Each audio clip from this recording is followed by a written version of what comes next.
The breaking news. Hello everyone, and welcome back to All Transfer News. Today, we've got the latest updates on our beloved club, Liverpool. But before we dive in, don't forget to hit that subscribe button so you never miss a moment of Liverpool transfer news. Let's get started. Liverpool transfer news amid new Alexander Isak blow and Marc Guehi backup plan.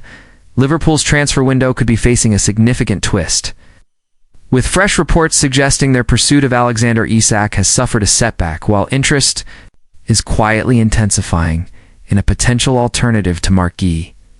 With the new Premier League season just days away, Liverpool are still being linked with major moves before the deadline. Arne Slot's side, who missed out on the Community Shield after a penalty defeat to Crystal Palace, now turn their attention to Friday's clash with Bournemouth as they begin the defense of their league title. But will Newcastle's star striker, Isak, be part of their squad by then?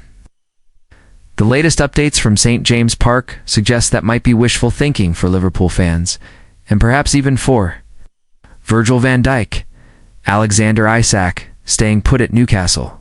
Sky Sports' Keith Downey claims that Alexander Isak is increasingly likely to remain at Newcastle this season.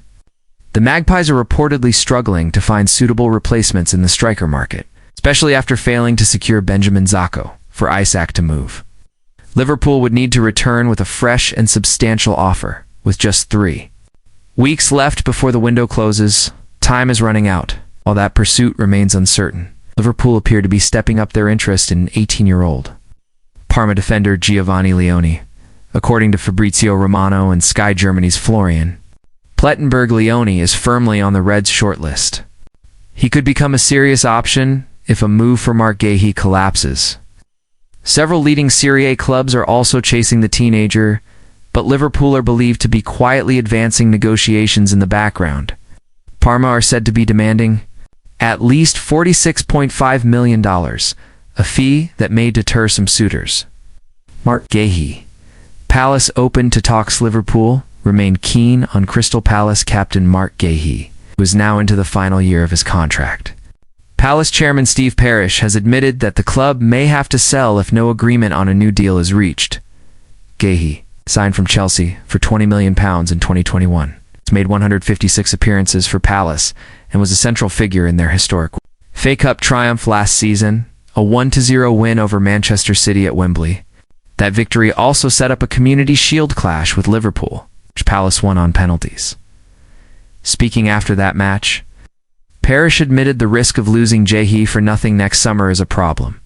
We'd have to consider a sale, of course. For players of that caliber to leave for free, it's difficult for us. There's either a new contract or another outcome.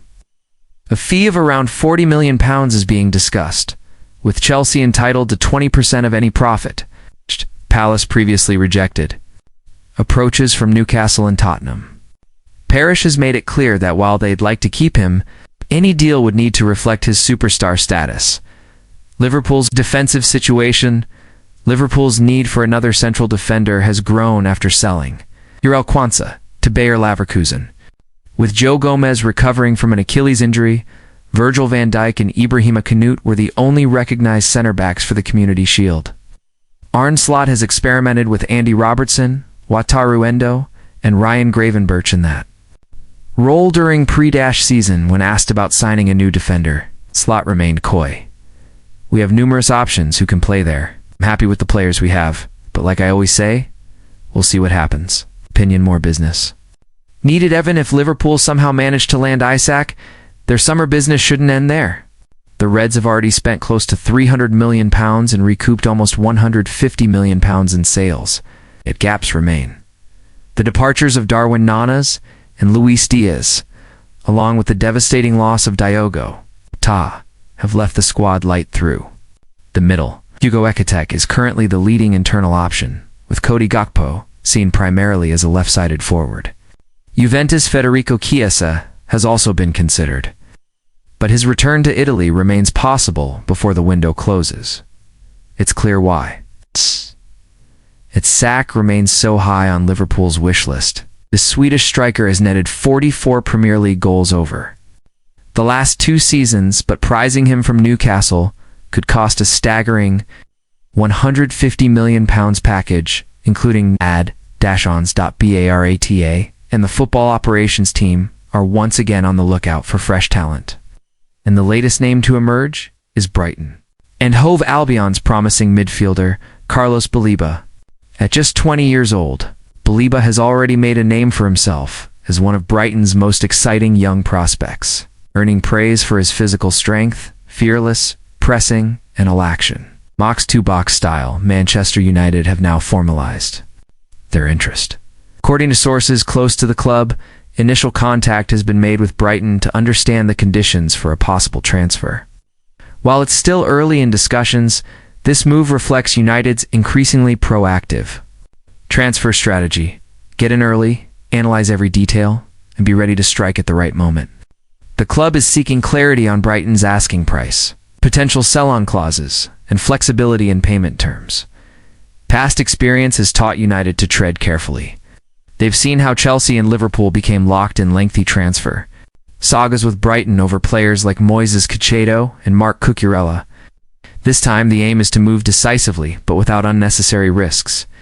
The mission is clear: add youthful energy and long-term vision to the midfield. While talks over Baleba begin, United are also close to sealing a major deal for Benjamin Zarko. After weeks of speculation, tense negotiations, and multiple reports, the Slovenian striker has now agreed personal terms on a 5-year contract that would keep him at Old Trafford until 2030. The deal signals both his commitment to the United project and the club's belief that they may have found their next number 9. All that's left is for United and RB Leipzig to agree on a transfer fee. United's offer, believed to be around £74 million, falls slightly short of Newcastle United's £78 million bid, but there's quiet confidence at Old Trafford. The reason? Zarko wants United. He's made that clear to his representatives. To Leipzig, and to anyone who asks, he sees the project, the history, and the opportunity to be a franchise striker for one of football's most storied clubs. This summer's approach feels different for Manchester United. From Matthias Cunha's early arrival to the ongoing pursuit of Brentford's Bryan Mbeumo, and now Baleba's emergence as a midfield target. Club's recruitment shows a level of strategic coherence fans have been craving for years. Barata's influence behind the scenes has streamlined decision-making, cut delays, and eliminated the last-minute panic buys that have haunted previous windows.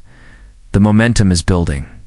United have been in contact with several clubs, made clear decisions on current players, and pushed hard for their priority signings. Zarko is at the top of that list, and while Newcastle may offer more money, his preference could tip the balance in United's favor, but United aren't stopping there.